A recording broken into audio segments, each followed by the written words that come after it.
अस्सलाम वालेकुम दोस्तों, आप देख रहे हो वकार ऑटोस। सलाम नबी पाक सल्लल्लाहु अलैहि वसल्लम उनकी हाल पर। ये भाई 70 बाइक लेके आए हैं। कहते हैं यार ये मेरा बाइक बहुत ट्रबल कर रहा है, मिसिंग कर रहा है, इसकी चेक करो, पेट्रोल एवरेज बहुत कम है, चलता ही नहीं है, चलते हुए बाइक छड़े मार रहा है। तो वो चेक किया, कार्बेटर इसका बिल्कुल फारिग हुआ था। भाई को कहा कि यार इसका कार्बेटर चेंज करना पड़ेगा। भाई कहते हैं नया डाल दो। ये देखें, ये क्रोन का कार्बेटर हम लेके आए हैं, ये आप डाल रहे हैं, कितना ज़बरदस्त कार्बेटर है।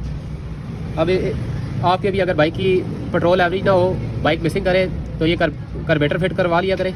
क्राउन कंपनी का कार्बेटर है, ये बहुत ज़बरदस्त कार्बेटर है। ये देखें, ये स्लाइड हमने इधर लगा ली है, ये अभी फिट करने लगे हैं, इनको फिट करके देते हैं। इसकी पेट्रोल की एडजस्टमेंट हुई होती है। ये देखें, यहाँ पे लिखा हुआ भी है कार्बेटर हर तरह से एडजस्ट है। कार्बेटर को टैंकी के जंग और कचरे से महफूज बनाएं, चैम्बर ना खोलें। तो इसको बस कोई इसकी सेटिंग करने की ज़रूरत नहीं पड़ती, बस नया ला के और इसको फिट करना है, और पेट्रोल एवरेज भी ज़बरदस्त हो जाएगी और पिक भी अच्छी हो जाएगी। ओके हो गया, खुदा।